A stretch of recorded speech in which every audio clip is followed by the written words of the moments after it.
What's going on, everybody? This is George Khalife, and it's episode 24 of Let's Grab Coffee. I'm here with Lily Tse, who's the CEO and founder of Think Dirty app. So this is a very cool platform that if you haven't downloaded, you should download right now.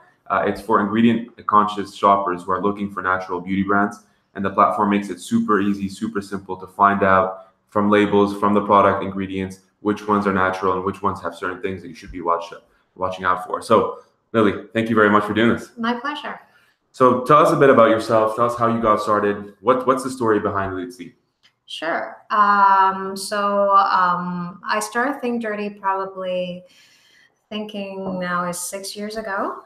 So the reason why I started mainly is like a lot of founders, you're scratching your own itch.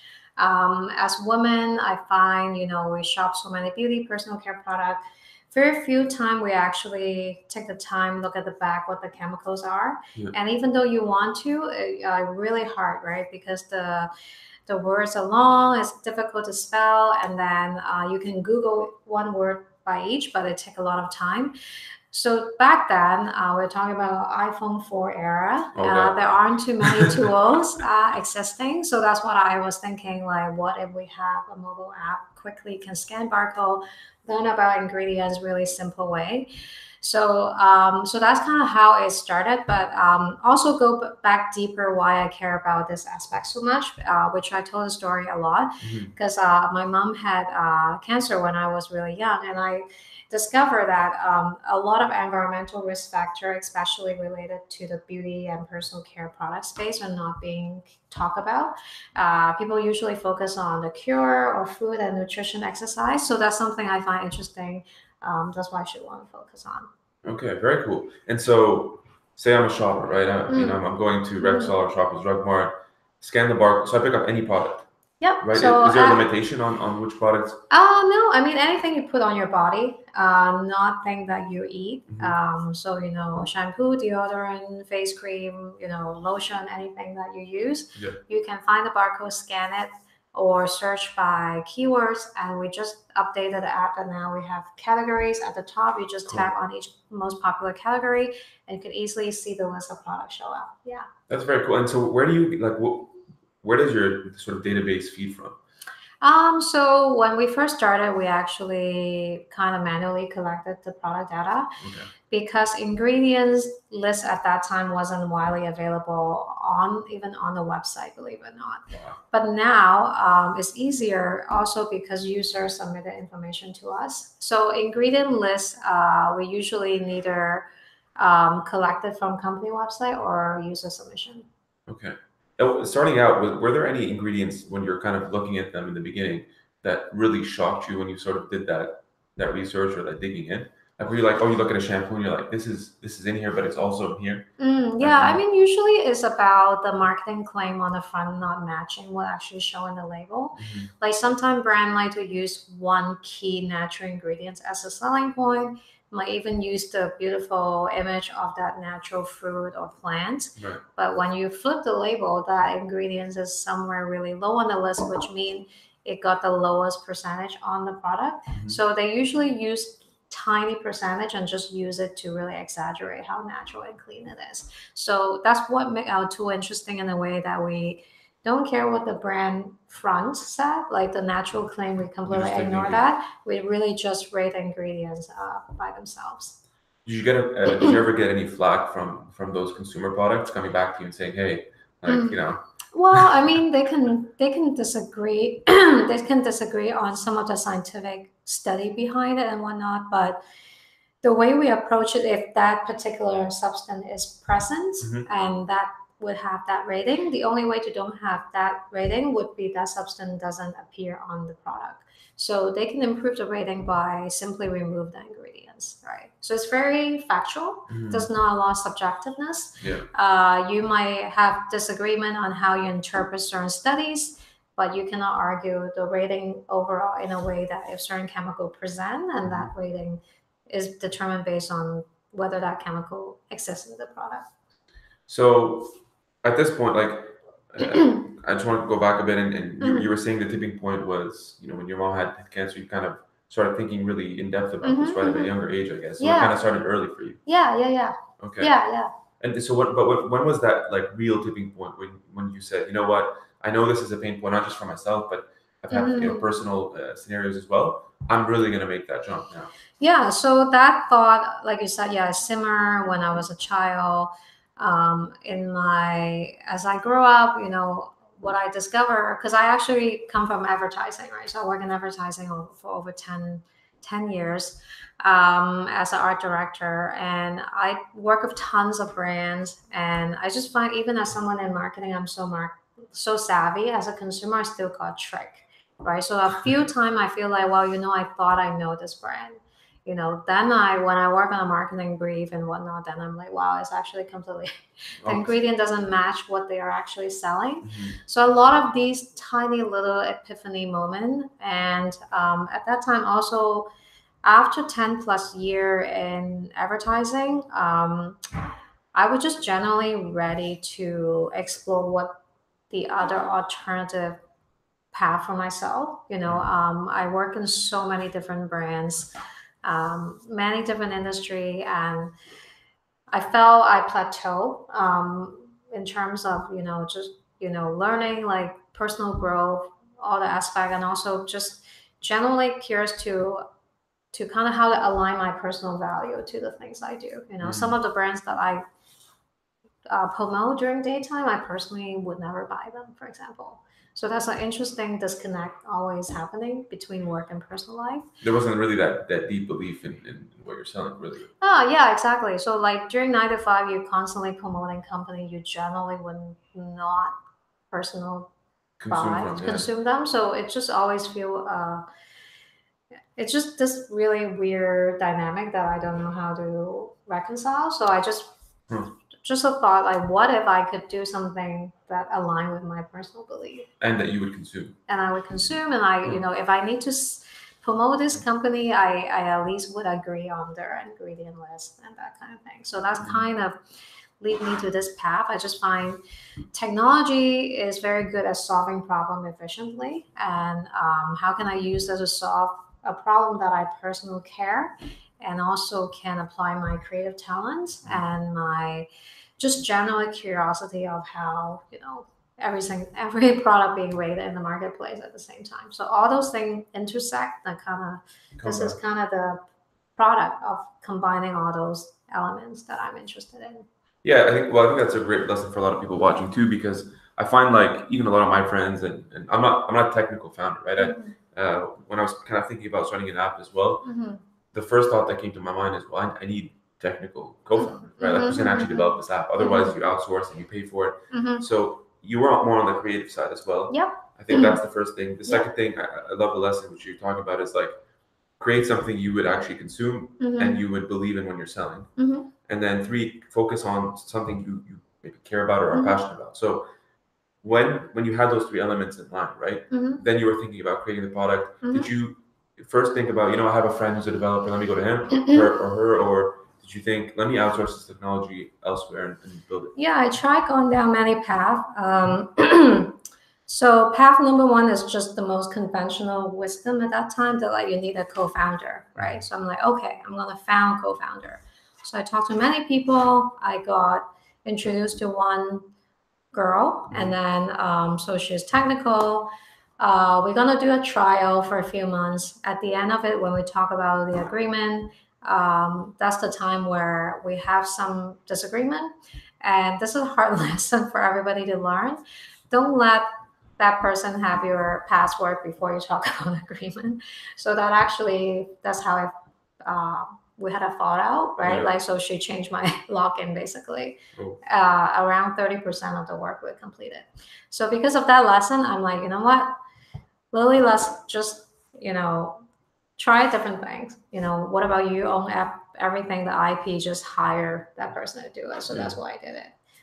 Because I had that unpleasant experience having a co-founder walk away with partially the work. So that's why I pivot to another approach. So, I mean, unless you have someone super trusted, I suggest you really, think about like day one, having that, almost like marriage type commitment is not ideal. Like what most people say, hey, let's find a co-founder. Really is like having a life partner. Finding a co-founder without knowing that person really well, like going to, I don't know, marriage, blind marriage or something like that. Yeah. And you have to be really comfortable. And I definitely agree. I mean, two of my co-founders, I mean, what's cool about them is one, they're brothers. I've known them for a really long time. Yeah. And to your point, it's like, it's not like, 3 dates and we're done, but like, you can actually see that, if you want to build something, it might not be this particular company, but we're just in the long game. The mindset is the long game, right? Whichever company kind of we create, we kind of figured early that they have skill sets, I have skill sets, and if you sort of merge them, something good will eventually happen. So to your point, right? Yeah. So I think like, because that early days I have that unpleasant experience, I have to pivot. So the more of the story, if you really believe the product, you'll find a way to make it work. So some people like yourself, you're fortunate you have co-founders. So leverage that. If you trust them, that's perfect. If you don't have that, you can still make it happen. You just have to find the ways. Yeah, which is also a good kind of lesson in moral you're saying, because it is true in entrepreneurship. Everybody will tell you, like, yes, it's kind of a lonely road, but typically, you'll see a lot of co-founders, right? Everybody's title, it's always like kind of co-founder. Very rarely do you find someone who's just the founder of the platform. And so early on, when you were doing all this, right? Was the company sort of bootstrapped early, and for those listening who don't know what bootstrapped is, it's kind of just building a company without raising any money for it or any support, financial support? So when I first started, I entered a competition. I win a prize money of $5,000. So that's how I started with $5,000. With 5K? Yeah. Love it. Yeah. How good did it feel when you won that competition? When I win a competition, I thought I win $1 million because I was very naive. I don't know how much everything costs. I thought $5,000 is a lot of money. And so that's how it goes. So if I could do it with 5,000, I'm sure many of you have way more means than that. So yeah. It was 5K. And then so how did you really stick with it? I mean, when did you start monetizing? For a first while, I freelance on the side, right? So that's how I pay my own expenses. So, you can say it's bootstrap or anything like that. So all my freelance income funnel to the product, and you live very cheaply. You can go out a lot. I haven't took vacation for first 4 years. First vacation I took, it was 2017 on my birthday. Wow. Since I started app. So that's kind of how I did it. It's not ideal, but maybe other people have better way to do it. So along the way, like most founders, I enter a lot of competition, right? Just little money you get, and then we have one angel investment, and that's kind of it. How did you go about the angel investment? Because for a lot of people watching, that's kind of always the first or second step to raising, right? The first is maybe with your family and friends, or with your own capital, with your savings. Yeah. The second is angel investing, and again, angel investing is probably like a high net worth individual, or maybe a group of high net worth individuals who maybe want to invest small amounts in a company, 25,000, 50, 100, 500, that kind of range. Well, how you go about it, you basically just pitch a lot. You go to most networking events. Some are more exclusive, some are more generic. Just get as many contacts that you can, and then just find someone that really believe in you and believe in your product, and you just do a lot of pitching. Kind of like you look for your first job. How many resumes you send, 200, how many you get called back? 10, 3 interview, one offer. Close. Exactly the same process. Very cool. And for you, like, how important were those small wins? I remember you just saying that, like the competitions for you were small wins. I remember an entrepreneur telling me the same thing. He's like, George, look, in the beginning, man, and Reid Hoffman talks about this. I say it all the time. It's like the valley of the shadow. In the first year or two, you go through this peak where you're like, I don't know if I should keep doing this. Like, is this a good idea? Did you experience that? What did you feel? Well, of course, early days, everybody does. How do I feel? So for me, because I'm not a young founder, right? I work over 10 years for someone, right? And I built up enough resentment and frustration for that to never want to go back. So that would drive me, like, this is hard, but I don't want to work for people. So what's my alternative? This is it, like, I think first is a lot of younger founders just fresh out of school. Like, this is just a path of ritual that they go through. Oh, worse, I can get another job. I'm like, I got a job for 10 years and I do not enjoy it. I don't want to go back. So that is my motivation. I don't know how other people's motivation is. And early days, I just so passionate about the cause. that I don't have any distraction, like for most people, they don't enjoy the work-life balance. I mean, I don't enjoy it, but I was so focused on my You own loved it, thing. yeah. I don't feel anything. I don't feel I miss anything, like I think, for example, a lot of people weekend, they're like, I miss the party and all that stuff for me, but it's such a, it's such a privilege to able to work on your own thing. And Yeah. that's what I felt. So I don't, there are moments of doubt early days, but at those moments, that's the only thing I want to work on. I don't want to do anything else. Yeah. That's a good point. Which is why, like, I mean, when people say follow your passion, it's not like a fluffy thing. The reason people will tell you that is because when moments like this happen, if you hate what you're doing and challenging moments will come, the first thing you think about doing is leaving or quitting. But if you really love something, those challenging moments will be difficult, obviously. It's not always going to be like sunshine and rainbows, but if you love it enough, you're like, what's the opportunity cost? Like, I love this more to stay with it than to kind of leave it. So yeah, I think so. I think at that moment also, like, I at that those are the time where, because there's something in my mind for so long I wanted to do, like there's no other alternative of not doing it, because this idea, when I first had the idea, was 2010. So from in my head to make it happen was actually 2-3 years. Yeah. So there's no other way I don't want to make it happen, because it lived in my head for too long. Okay. So when did you actually launch the app? 2013. 2013. Since then, how many users? We have over 1.5 million registered. That's crazy. When was that, like, I mean, just even on that, I mean, that's a pretty cool number to get, especially in the app world. Like, if anybody listening, it's really hard to get. What was that moment of, like, success for you? I mean, when you kind of look at the app and you're like, it might have been the number of users, might have been the impact, whatever, but like. Well, I haven't felt it yet, to be honest. I don't think we're successful yet. Like, to me, like, success means literally everyone have it on their phone. I don't think everyone have it on their phone yet. So I don't feel a moment of success yet, unfortunately. I think we still have a long way to go. I'll come back to let you know when I feel that moment. Yeah, exactly. We'll have another episode of your life. I haven't felt that we're a success yet. Yeah. And was building that traction with users, I mean, easy early on, or did that 1.5 million take like a really long time to kind of? Like, it's never easy. But we do see there's a few interesting media mention moments that give us like a really good spike. Like early on, when BuzzFeed mentioned, like, it's like a record number daily, right? Actually, just 2 days ago, someone told me that we're trending in the App Store, and I noticed there's, again, like a spike. This time I couldn't track the press mention, but previous time was also trying to figure out, like, Oprah Magazine mentioned us before, and then also New York Times. So a few. So it's media mention, like, it would give us really good hit. And was it you proactively going to the media outlets? No, like, these are completely organic.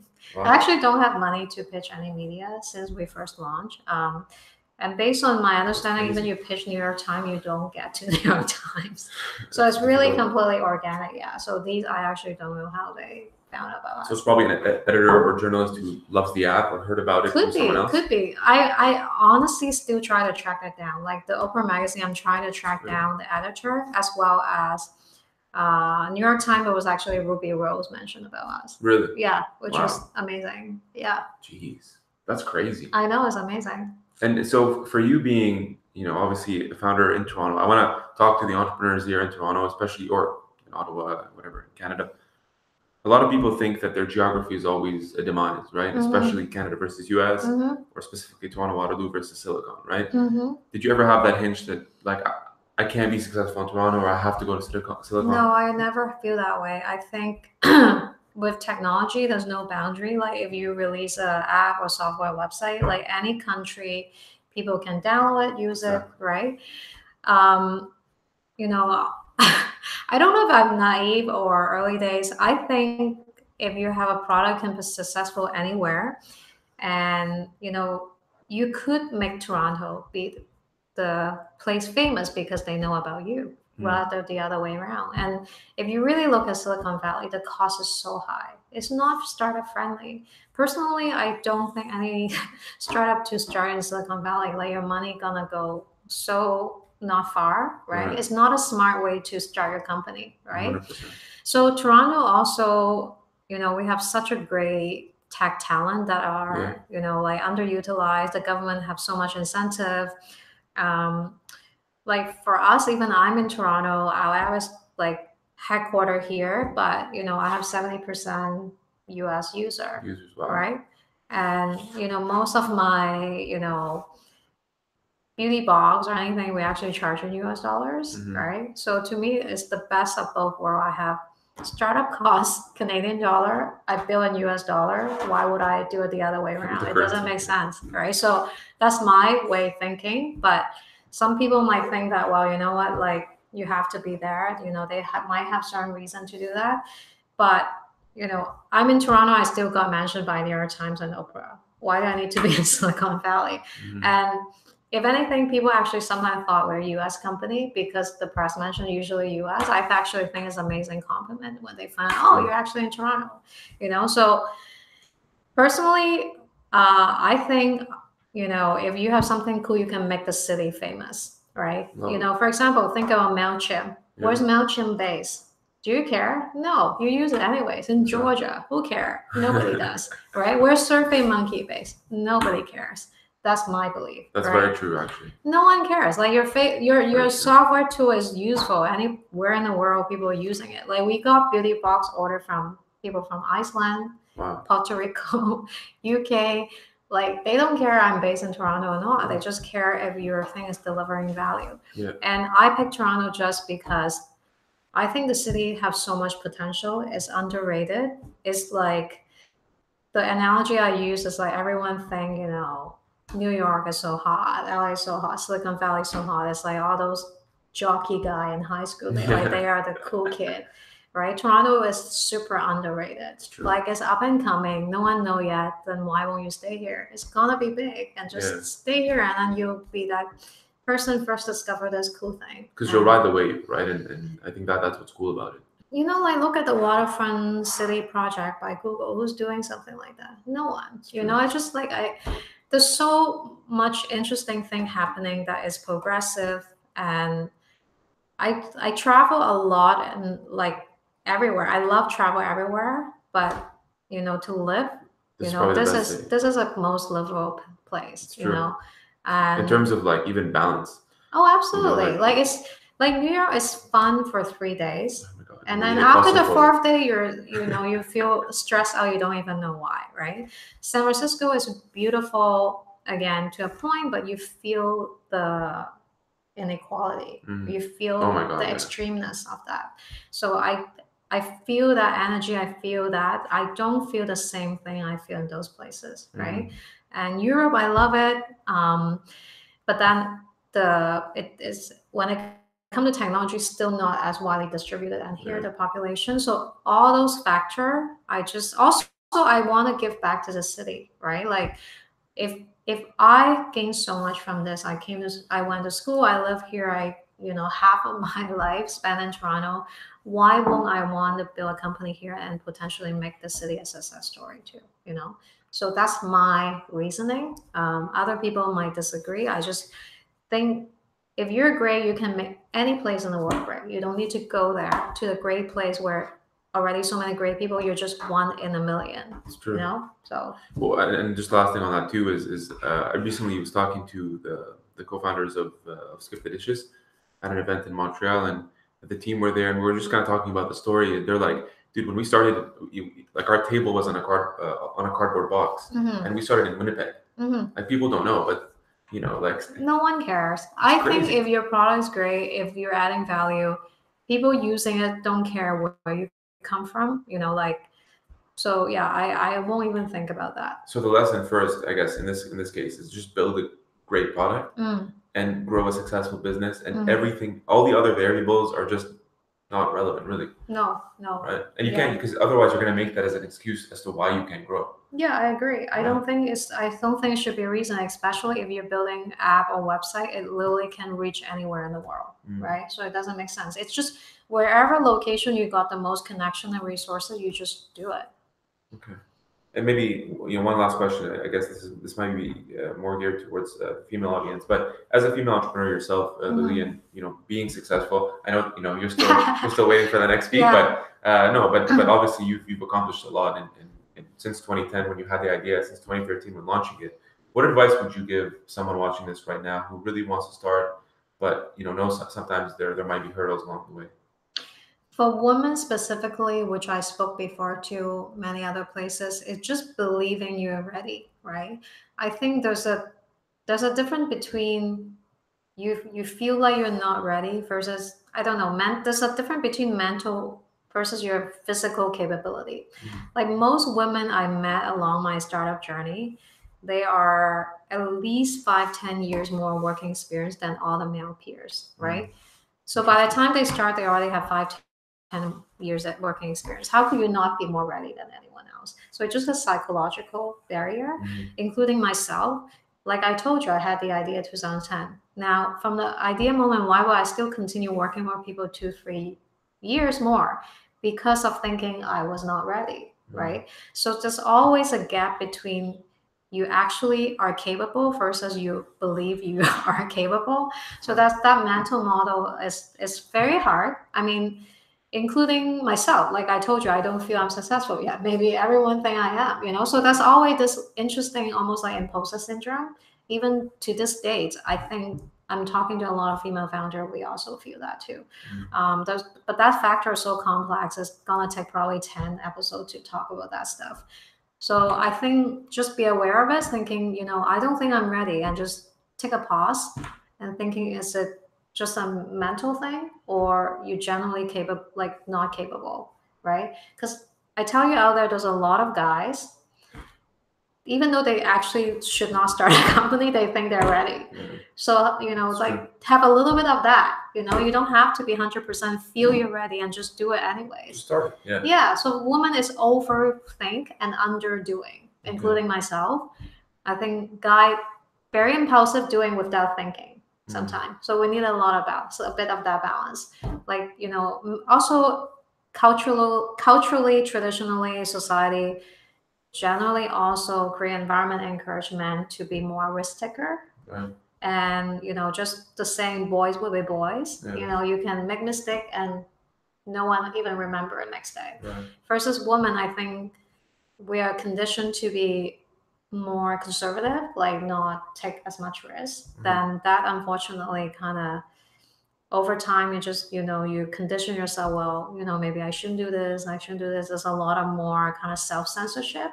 But maybe it should be the other way around. And so maybe just the last one on that, because I think it's super important, especially for entrepreneurship, when you say take risks. Different people take risks differently. I mean, at least to condition.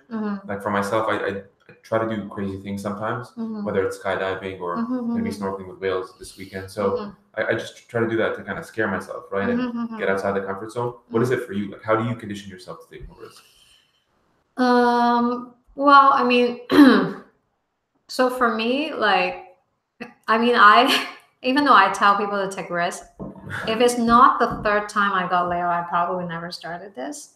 Because, to walk away from, a comfortable job, you need a lot of justification to your friends and family, right? So the way I look at that time, I chose to take risk to go this path. It's just worry about the thought of what if next day I got hit by the bus and I never done it, right? The fear of what if you just the regret you never done it, so or the other thought I had was, what if I wake up next day someone else done my idea? That would be the worst feeling. So those two things just kind of pushed me to do it. Lily, thank you so much. I appreciate it. Episode 24. All the social links to your social media is below in the description box. Make sure you follow Lily. She's an awesome entrepreneur. There's still a lot of success, and I'm going to have you hopefully soon on the podcast again. Lastly, download the app. Thanks a lot, guys.